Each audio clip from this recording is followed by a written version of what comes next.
The night was cloaked in an oppressive silence, broken only by the occasional creak of tree branches swaying under a cold, unfeeling wind. Four friends sat around a dying campfire, its embers glowing like sinister eyes watching their every move. The light barely pierced the darkness of the dense forest that surrounded them, an impenetrable wall of shadows and secrets.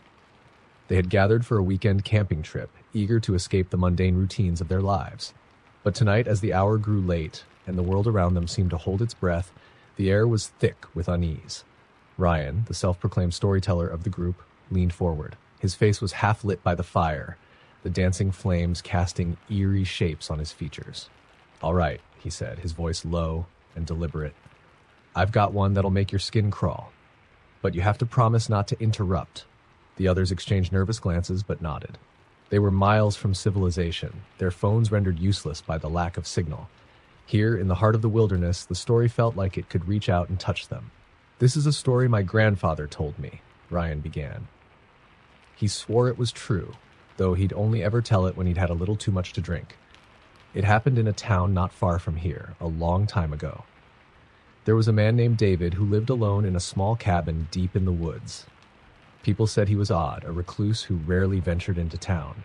But when he did, he always wore the same thing, a black coat that seemed to swallow the light. He was polite enough, but his eyes... My grandfather said there was something wrong with his eyes, like they saw something the rest of us couldn't. The fire popped, startling everyone. Ryan smirked but didn't break his rhythm. One day, a group of kids dared each other to go to David's cabin. They'd heard stories, rumors of strange noises at night, shadows that didn't belong to anything. The bravest of them, a boy named Tom, knocked on the door, but no one answered. The cabin was silent, dark, like it had been abandoned for years. So, being kids, they did what they weren't supposed to. They went inside. Ryan paused, letting the tension build. The wind seemed to grow colder, as if the story itself had summoned it.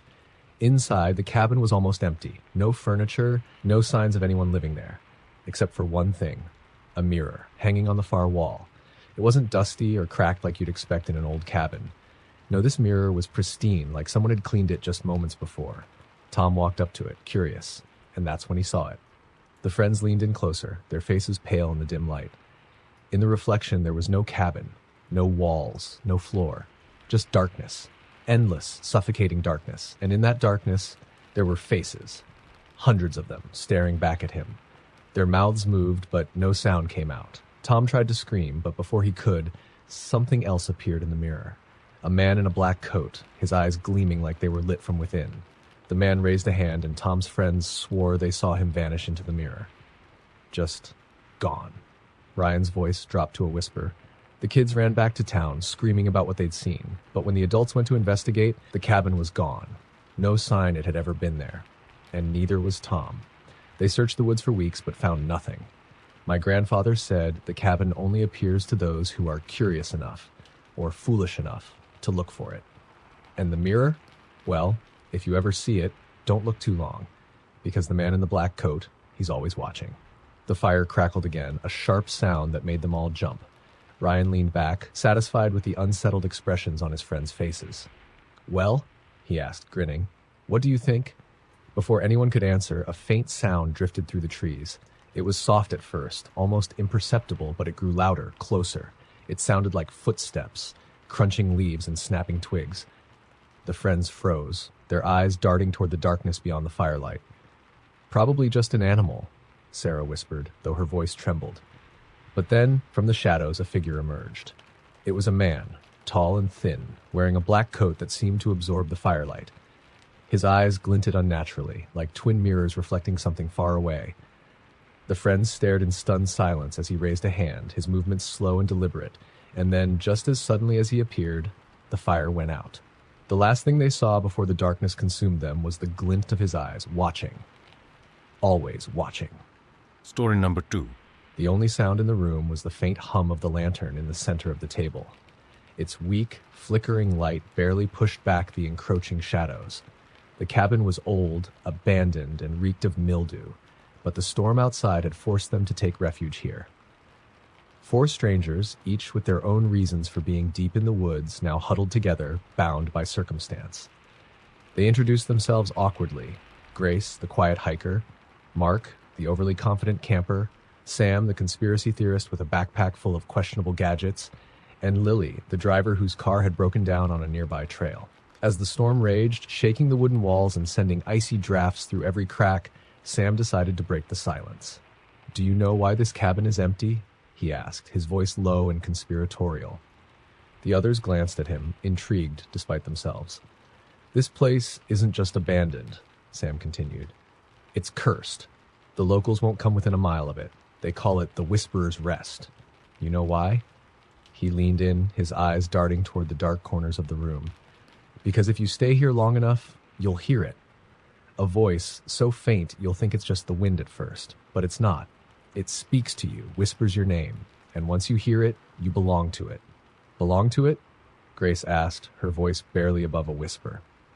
She had been uneasy from the moment they'd arrived, and Sam's story wasn't helping. Sam nodded. "The Whisperer takes something from you. Some say it's your soul, others say it's your mind, but no one who's heard it has ever been the same." "That's ridiculous," Mark scoffed, trying to mask his unease. "It's just an old cabin, probably some urban legend to scare off trespassers." As if on cue, the lantern flickered violently, plunging the room into brief darkness before reigniting. The wind outside howled, rattling the windows like a desperate hand trying to get in. Lily shivered, pulling her jacket tighter around her. "It's just the storm," she muttered, more to herself than anyone else. For a while, no one spoke. The silence was oppressive, pressing against them like an unseen weight. Then, faintly, almost imperceptibly, Grace stiffened. "Did you hear that?" she whispered, her eyes wide. "Hear what?" Mark asked, though his voice betrayed his growing tension. "Someone said my name," Grace replied, her voice trembling. "It was so quiet, like it was right behind me." "It's the storm," Mark said firmly, though he didn't look convinced, nothing more. But then Lily gasped, her hand flying to her mouth. "I heard it too," she said. "It said my name." Mark forced a laugh, though it sounded hollow. "All right, very funny. You're just spooking yourselves. There's no whispering." "Mark," the voice was unmistakable, low, raspy, and coming from somewhere in the darkness. It was barely more than a breath, but it was clear enough to freeze the blood in his veins. Everyone turned to him, their faces pale. "That wasn't me," Grace said quickly, her voice panicked. "Who said that?" Mark demanded, standing up and scanning the room. His bravado was gone, replaced by a trembling desperation. "Who's there?" The room fell silent again, the kind of silence that hurts the ears. Then, slowly, the whisper came again, threading through the air like an invisible snake. This time it wasn't a name. It was a single word, repeated over and over: leave, leave, leave. Sam scrambled for his backpack, pulling out a flashlight and shining it into the corners of the room. The beam of light revealed nothing but old rotting wood and shadows that seemed to shift just out of view. "It's here," he muttered. "I told you. The Whisperer is here." Lily began to cry, her hands clutching her face. "We have to go," she sobbed. "We have to get out of here." But the storm outside was unrelenting, the wind screaming like a banshee, and the rain battering the cabin with relentless fury. "We can't," Grace said, her voice cracking. "We'll die if we go out there." "Better than staying here," Mark said, his voice rising in panic. He made for the door, but as his hand touched the doorknob, the whisper came again, louder this time. "Stay." The door wouldn't budge. Mark yanked at it, his face contorted with fear, but it was as if the wood had fused together. "It won't open," he yelled, his voice raw. The lantern flickered again, casting the room into momentary darkness. When the light returned, Grace screamed. On the wall opposite them, scrawled in what looked like black ash, was a single word: mine. The whispering grew louder, overlapping voices filling the room, each one hissing, pleading, demanding.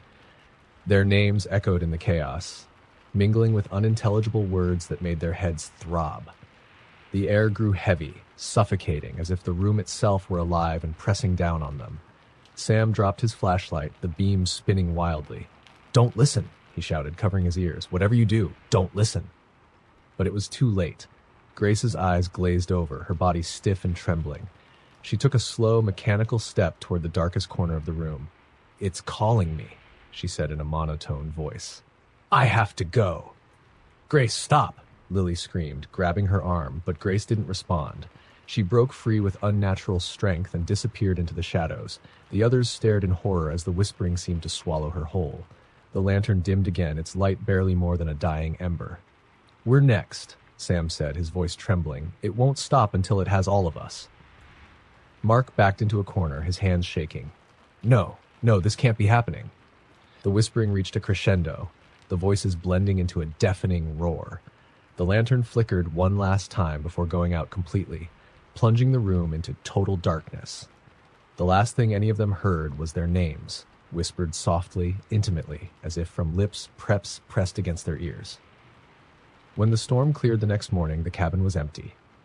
No sign of the four strangers was ever found, except for the lantern, its glass cracked, and a single word etched into the table: welcome. Story number 3. The bonfire crackled and spit sparks into the cold night air, a weak barrier against the vast darkness of the forest surrounding it. A group of friends, 6 in total, sat around the flames, wrapped in blankets and sipping from steaming mugs. This camping trip had been planned for weeks, a last hurrah before the chill of winter set in. But tonight, the mood was tense. It started when Tom suggested telling scary stories. "Let's see who can come up with the creepiest one," he said, grinning as he poked at the fire with a stick. The others agreed, eager to test their nerves, except for Mia. She sat quietly, her hands gripping her mug tightly, her eyes darting toward the trees. "I'll start," said Jake, the self-proclaimed skeptic of the group. He launched into a story about a haunted road where drivers vanished without a trace. It was chilling enough to make a few of them glance nervously at the shadows, but it was clear he didn't believe a word of it. Next was Claire, who recounted an urban legend about a ghostly hitchhiker. Her voice wavered as she described the spirit's cold, dead eyes, but she laughed it off when she was done. "Just a story," she said, though her eyes lingered on the darkness beyond the firelight. When it was Mia's turn, she hesitated. "I don't like scary stories," she said softly, "especially not here." "Come on, Mia," Tom said, rolling his eyes. "It's just for fun. Don't be such a buzzkill." Mia shook her head. "I'm serious. There's something about this place. It feels wrong." The group fell silent, her words cutting through the playful atmosphere. "What do you mean?" asked Sarah, her voice barely above a whisper. Mia hesitated, then took a deep breath. "My grandmother used to tell me stories about this forest. She said there's something in the woods, something that watches. It doesn't like people being here." "Oh, come on," Jake said, though his voice lacked conviction. "It's just a forest." "No," Mia insisted. "It's not just a forest. She called it the Hollow One. She said it's older than the trees, older than anything we know. It doesn't just watch, it waits. For what, I don't know. But she told me never to come here, never to stay past dark." "Well, that's comforting," Tom muttered, forcing a laugh. "Why didn't you tell us this before we came?" "I didn't think we'd be this deep in," Mia said, her voice trembling. I thought it was just stories, but now I'm not so sure." The wind picked up, rustling the leaves and sending a chill through the group. The fire dimmed for a moment, as if the darkness were pressing closer. "All right, let's stop," Sarah said, pulling her blanket tighter. "This is getting too weird." "Agreed," said Jake. "Let's just—" A sudden snap of a branch cut him off. Everyone froze, their eyes darting to the trees. The firelight didn't reach far, and the shadows seemed to move, shifting with the flickering flames. "Probably just an animal," Claire said, her voice shaky. "Yeah, probably," Tom agreed, though he reached for the hatchet they'd used to chop firewood earlier. Another sound came, a low, guttural growl, so faint it was almost inaudible. Mia's face went pale. "It's here," she whispered. "We need to leave. Now." "Leave? In the middle of the night?" Jake asked. "Are you crazy? We'll get lost." "Better lost than—" Mia's voice broke off as the growl came again, louder this time. It wasn't like any animal they'd ever heard. It was deep, resonant, and seemed to come from all around them, echoing through the trees. The group huddled closer together, the fire their only source of comfort. Then, just beyond the edge of the light, a shape moved. It was tall, impossibly tall, and thin, its limbs unnaturally long. Its eyes, if they could be called that, glowed faintly, 2 pinpricks of pale, sickly light. "What the hell is that?" Claire whispered, tears streaming down her face. "No," Mia said, shaking her head violently. "Don't look at it. Don't acknowledge it." But it was too late. The thing stepped closer, its movements jerky and unnatural, as if it were unused to its own body. The growl turned into a low, keening wail that made their ears ache. The fire dimmed further, the light struggling against the encroaching darkness. Tom stood, gripping the hatchet tightly. "Stay back!" he yelled, his voice breaking. "Stay the hell back!" The creature stopped, tilting its head as if studying him. Then, with horrifying speed, it moved. One moment it was at the edge of the light, the next it was standing right in front of him. The scream that followed was inhuman. It wasn't just pain, it was terror, pure and unfiltered, as if Tom's very soul were being ripped from his body. The others could only watch in horror as he collapsed, his body crumpling to the ground, lifeless. "Run!" Mia screamed, grabbing Sarah's arm and pulling her toward the trees. The others followed, stumbling through the darkness, their breaths ragged and desperate. Behind them, the wailing grew louder, closer. The forest seemed alive, branches clawing at them, roots tripping their feet. The creature's pale eyes appeared and disappeared among the trees, always just behind them. One by one, their screams echoed through the night, cutting off abruptly as the thing caught them. By dawn, the forest silent. The fire had burned out, leaving only cold ashes. There was no sign of the group, no bodies, no belongings, nothing, except for the faint, lingering sound of a growl, carried on the wind. Story number 4. The old farmhouse had stood abandoned for decades, its paint peeled away by time, its windows shattered, and its roof sagging under the weight of neglect. Locals called it the Hollow House, though no one could quite agree on the reason for the name. Some said it was because the place felt empty, devoid of life or warmth. Others whispered it was because anyone who went inside never came out. Lisa, Derek, and Amanda didn't believe in ghost stories. They were thrill seekers, always on the hunt for the next adrenaline rush, so when they heard about the Hollow House, they couldn't resist. "Let's spend the night," Derek suggested, grinning mischievously. "See if it's really as haunted as they say." Lisa hesitated, but Amanda rolled her eyes. "Come on, Lisa, it's just an old house. What's the worst that could happen?" They arrived just as the sun dipped below the horizon, casting long shadows across the overgrown fields surrounding the house. The air was thick, heavy with the scent of damp earth and decay. Lisa shivered, but followed the others up the creaking steps to the front door. Inside, the house smelled of mildew and rot. The floorboards groaned under their weight, and their flashlights cast eerie beams across the graffiti-covered walls. "See?" Amanda said, her voice echoing in the emptiness. "Nothing to worry about." They explored the house, laughing nervously as they took turns scaring each other. But as the hours passed, the laughter faded. The house felt wrong. The air seemed colder, heavier, and the silence grew oppressive. "Let's go upstairs," Derek suggested, though his voice lacked its usual confidence. They climbed the narrow staircase, their footsteps loud in the stillness. The second floor was worse, darker, colder, and somehow more claustrophobic. In one of the bedrooms, they found an old wooden chair in the center of the room. It was the only piece of furniture in the house, its dark wood polished to an unnatural sheen. Lisa's stomach churned at the sight of it. "Sit in it," Amanda dared, smirking. "Let's see if the ghosts show up." Derek shrugged, brushing off Lisa's protests, and lowered himself into the chair. For a moment, nothing happened. Then his smile faltered. "Guys," he said, his voice tight. I can't move." "Don't be stupid," Amanda said, stepping closer. But her smirk faded as Derek's face twisted in panic. "I'm serious," he shouted. "I'm stuck." Lisa grabbed his arm, trying to pull him up, but it was like he was glued to the chair. "It's not funny anymore," she cried, her voice cracking. The air in the room grew colder, and the shadows seemed to deepen. The door slammed shut with a deafening bang, and a low, guttural voice echoed around them. "You shouldn't have come," Amanda screamed, pounding on the door, but it wouldn't budge. Derek's eyes widened in terror as the chair began to move, sliding toward the corner of the room.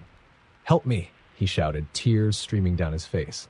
Lisa and Amanda grabbed him, trying to pull him free, but the chair moved faster, dragging him toward the dark corner. The shadows there writhed, alive, reaching out like tendrils. As they wrapped around Derek, his screams turned to gurgles, then silence. And then he was gone. The chair sat empty, its surface glistening as if slick with something wet. The shadows receded, but the oppressive air remained. The door creaked open, and Lisa and Amanda bolted, stumbling down the stairs and out into the night. They didn't stop running until they reached the car, gasping for breath, their hearts pounding. "We have to go back for him," Lisa whispered, though her voice shook. Amanda shook her head violently. "No, we can't. He's gone." The two drove away in silence. the old house growing smaller in the rearview mirror. But as they turned onto the main road, Lisa glanced in the side mirror and froze.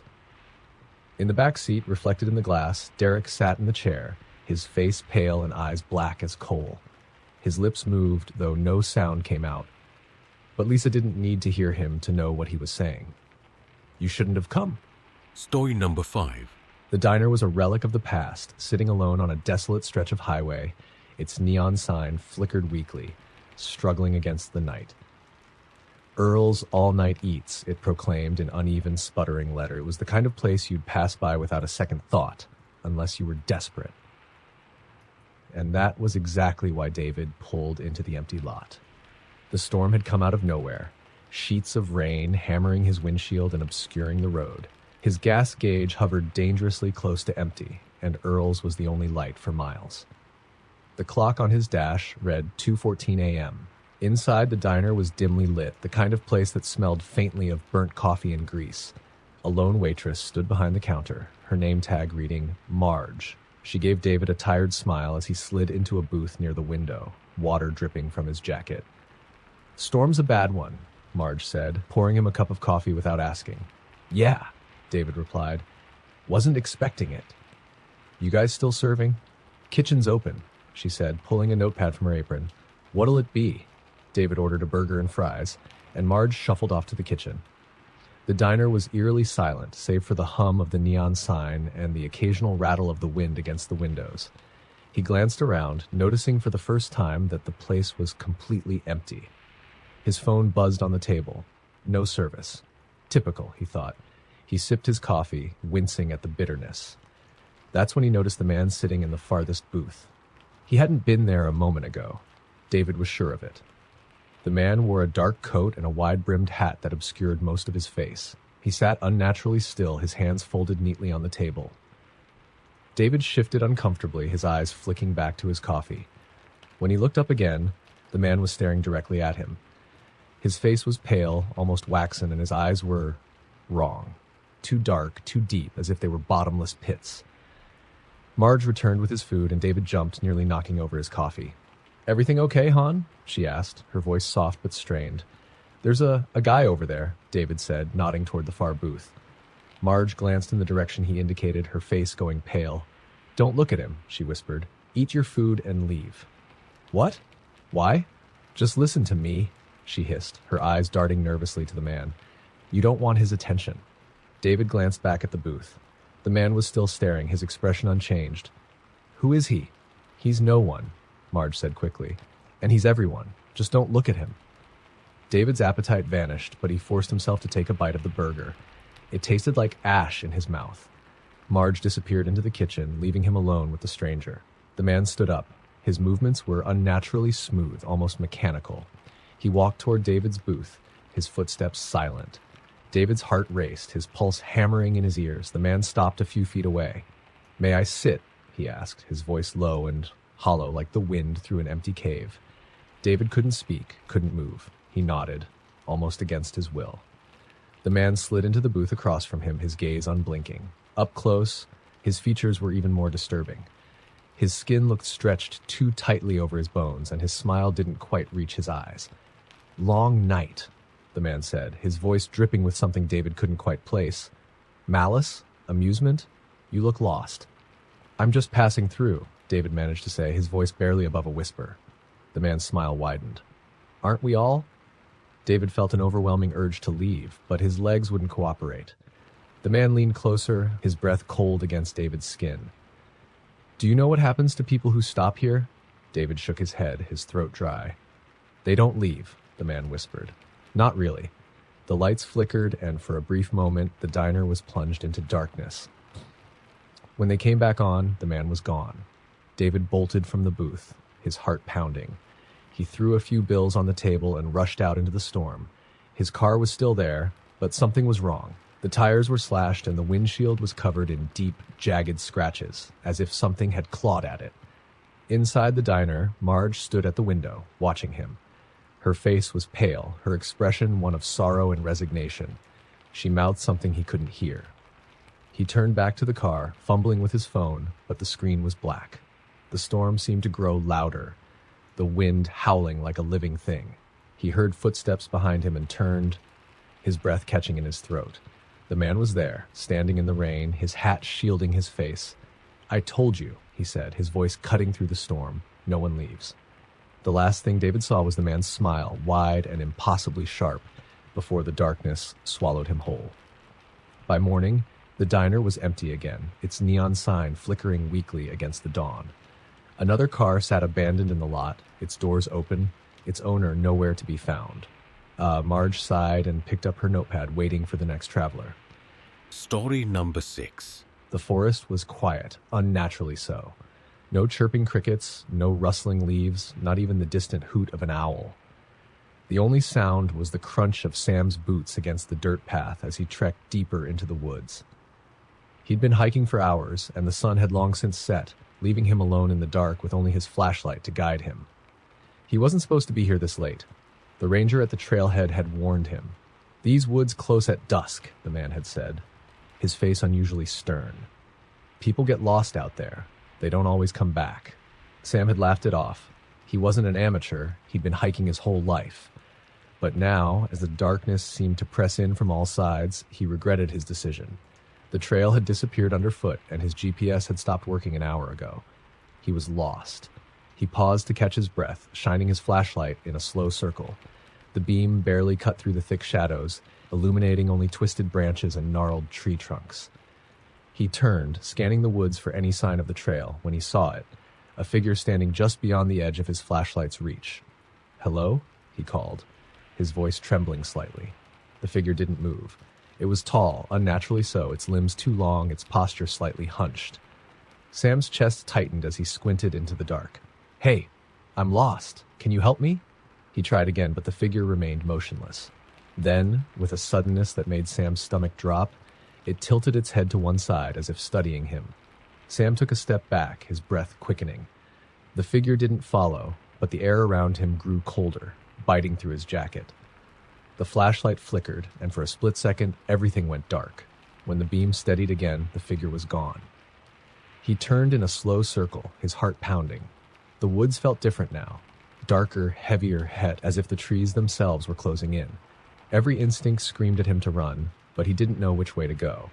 Then he heard it, a low, guttural sound, like something scraping against bark.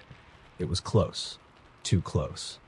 "Hello?" he whispered, though he immediately regretted it. The sound stopped, replaced by the eerie silence that had plagued the forest earlier.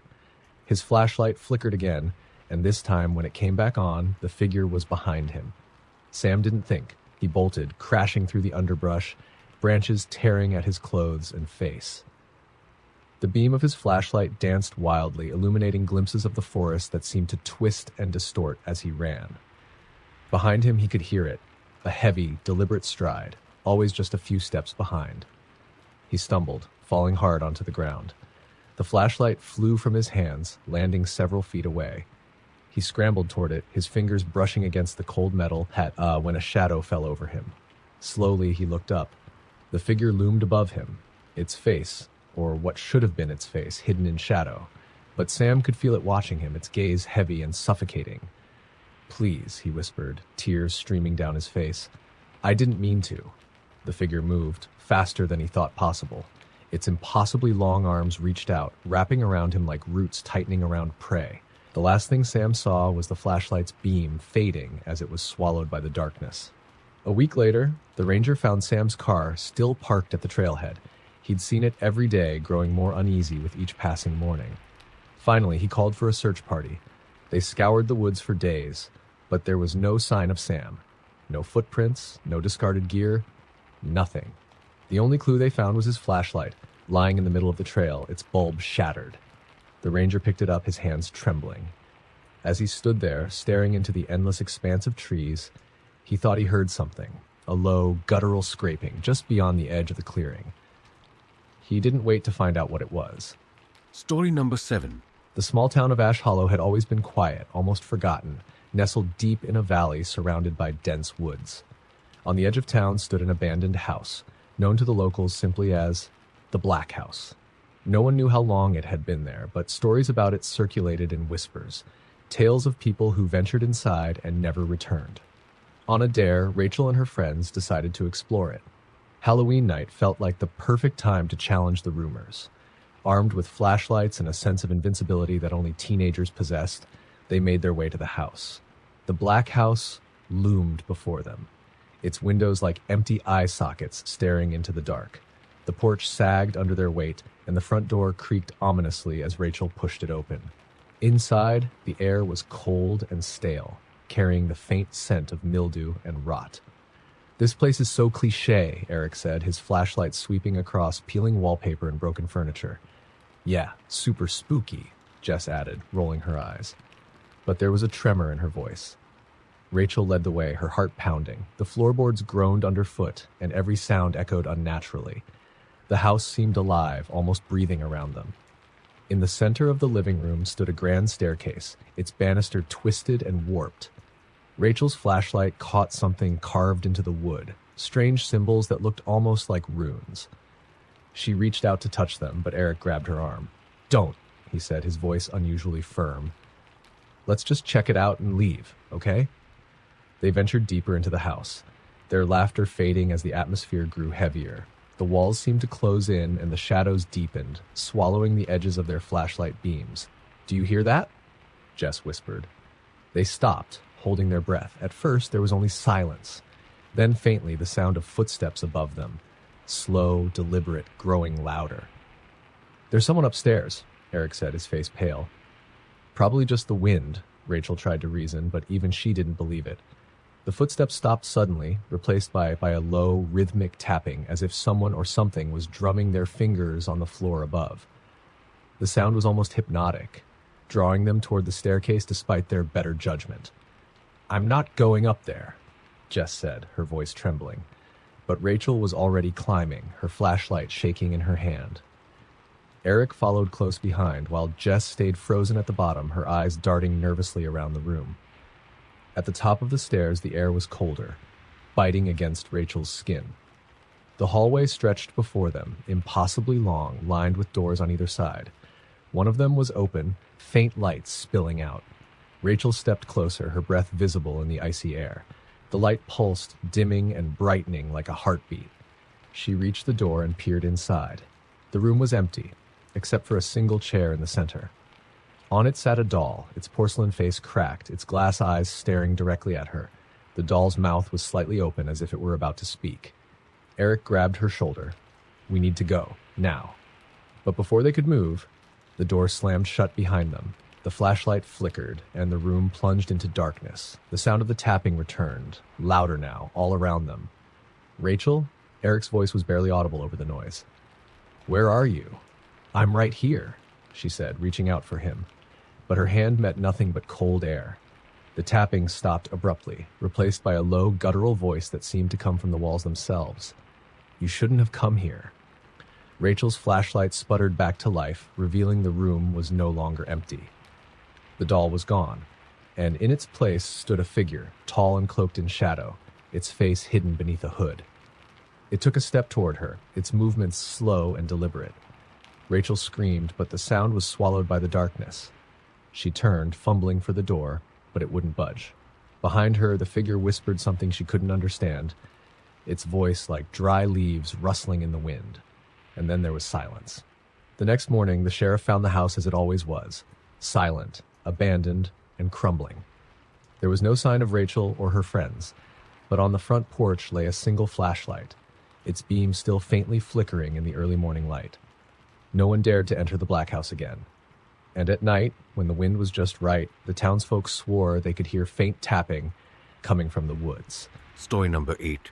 The diner was a relic of the past, tucked away on a lonely stretch of highway that rarely saw traffic after dark. Its neon sign flickered weakly, the words "diner" barely legible through the grime and years of neglect. Still, for long-haul truckers and the occasional lost traveler, it was the only beacon of warmth and food for miles.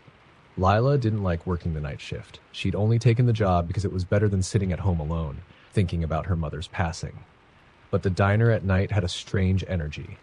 The fluorescent lights buzzed just a little too loud, the old jukebox occasionally played snippets of songs unprompted, and the patrons were odd. This night felt worse than usual. The air was heavy, and even the regulars, the truckers who came in for coffee and pie, seemed uneasy. Lila tried to keep busy, wiping down counters and refilling sugar dispensers, but she couldn't shake the feeling that she was being watched. At 2:14 a.m., the bell above the door jingled. She looked up to see a man step inside. He was tall, gaunt, and dressed in an old-fashioned suit that looked out of place in the shabby diner. His face was pale, almost chalky, and his eyes, dark and sunken, fixed on her with unsettling intensity. "Just coffee," he said in a voice so low it was almost a whisper. Lila nodded, pouring him a cup and setting it on the counter. He didn't sit at a booth or the bar, but stood in the middle of the diner, holding the cup without drinking. The silence stretched on. Lila glanced at the clock, feeling every second crawl by. "Long night?" she asked, trying to break the tension. The man didn't answer. Instead, he tilted his head, his lips curling into a faint smile. "You've been here a long time, haven't you?" She frowned. "What do you mean?" "I just started my shift." His smile widened, but it didn't reach his eyes. "No, you've been here much longer than that." A cold shiver ran down her spine. She tried to laugh it off. "Okay, well, let me know if you need a refill." The man didn't respond. He simply placed the untouched cup of coffee on the counter and walked out the door. The bell jingled again, but when Lila looked outside, the parking lot was empty. No car, no footsteps in the dirt, nothing. The diner felt colder after that. She checked the thermostat. It was fine, but the chill persisted, seeping into her bones. At 3 a.m., another customer arrived. This one was a woman, disheveled and frantic, her clothes torn and her face scratched. She burst through the door, startling Lila. "Please help me," the woman gasped. "He's following me." "Who?" Lila asked, rushing to her side. The woman pointed out the window, but the lot was still empty. "The man. He was right behind me. He doesn't stop." Lila locked the door and called the police, her hands trembling. While she was on the phone, the lights flickered and the jukebox crackled to life, playing a haunting, slow tune that didn't match any of the records inside. The woman backed away from the window, her eyes wide with terror. "He's here." Lila turned, and there he was, the man in the suit, standing in the middle of the diner. The door was still locked, and yet he was inside, his dark eyes fixed on her. "You can't help her," he said, his voice echoing unnaturally. The woman screamed and ran for the kitchen, but the man didn't move. He just smiled at Lila, his teeth unnaturally white against his pale skin. "Do you know what you are?" he asked. Lila shook her head, her heart pounding. "What are you talking about? You're stuck, just like the rest of them. This place is a trap, and you've been here far longer than you realize." The room spun, and memories flashed before her. Years of wiping counters, serving coffee, and locking the doors at dawn. The faces of the regulars, unchanging, always the same truckers and travelers, night after night. The realization hit her like a punch to the gut. "I'm dead," she whispered. The man's smile faded, replaced by something almost pitying. "Not quite. But you will be." The lights flickered again, and when they stabilized, the man was gone. The woman was gone. The diner was empty, and the clock on the wall read 2:14 a.m. The bell above the door jingled, and the man stepped inside, just as he had before. Lila poured him a cup of coffee, her hands trembling.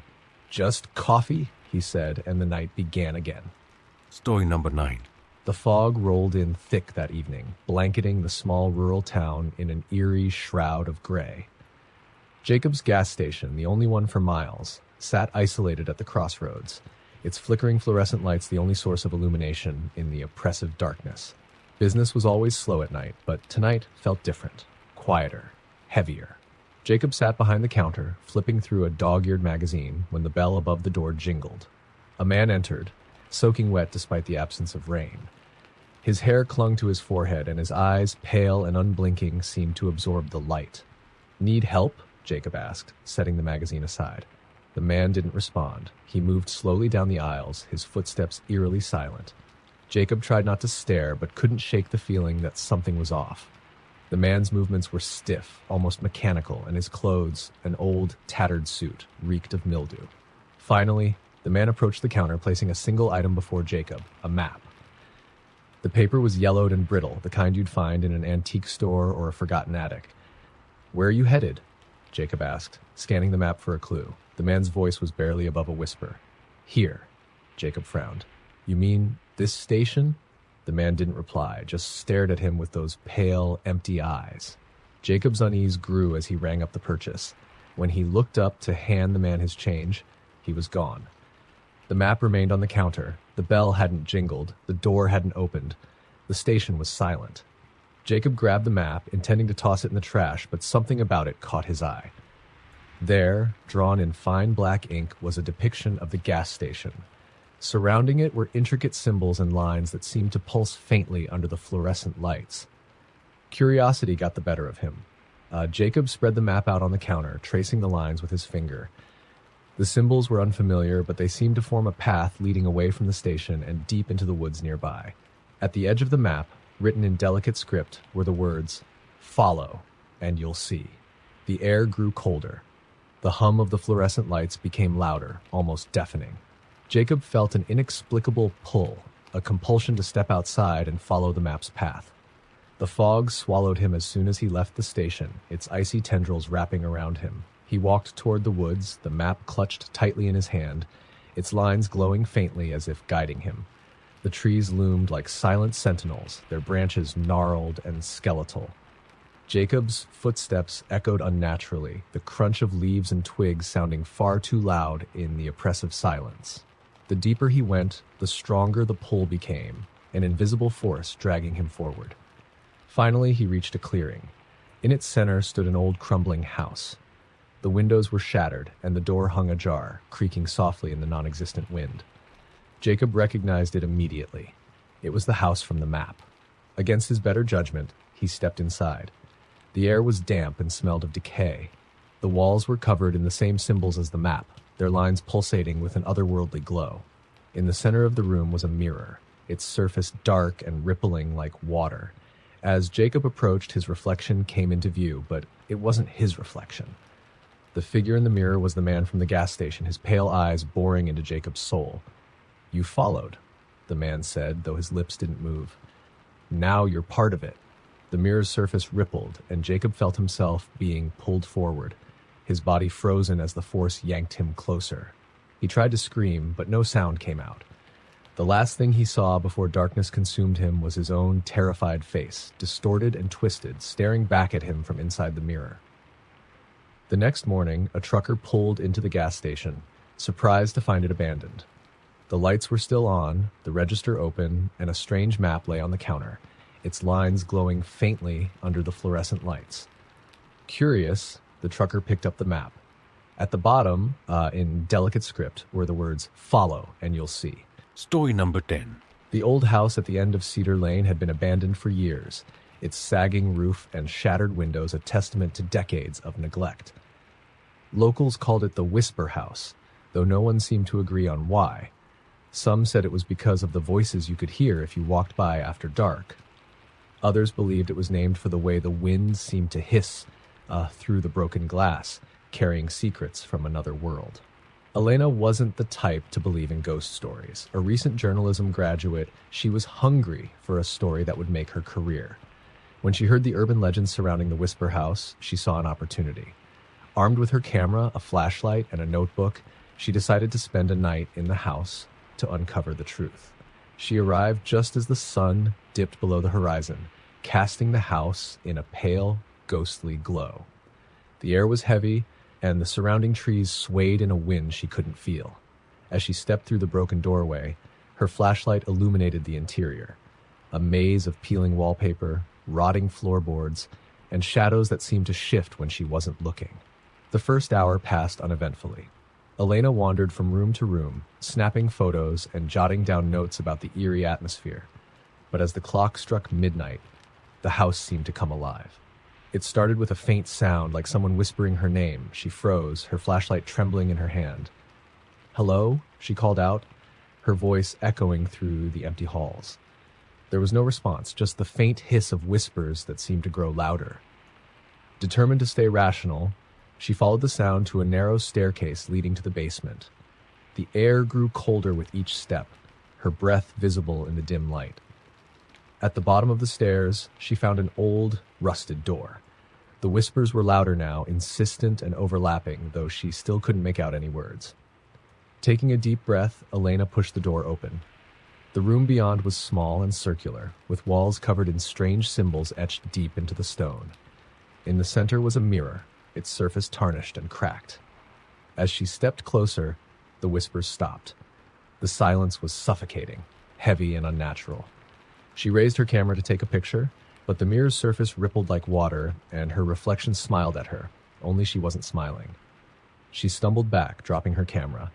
The mirror began to hum, and the room filled with a low, vibrating sound that resonated in her chest. Her reflection stepped out of the mirror, its movements jerky and unnatural. It was her, but it wasn't. The eyes were too dark, the smile too wide. "Why are you here?" it asked in a voice that was hers, and yet wrong. I'm here to document the house," Elena stammered, her legs trembling. The reflection tilted its head, studying her with an unsettling intensity. "You shouldn't have come. Now you're part of it." Before she could react, the room dissolved into darkness. She felt herself being pulled, her body weightless as if she were sinking into a deep, cold ocean. The last thing she saw was the mirror's surface closing over her like a lid. Days later, a group of local teens dared each other to enter the Whisper House. They found Elena's camera lying in the basement, its memory card empty, except for one image, a smiling woman standing in front of a mirror, her eyes as dark as the void.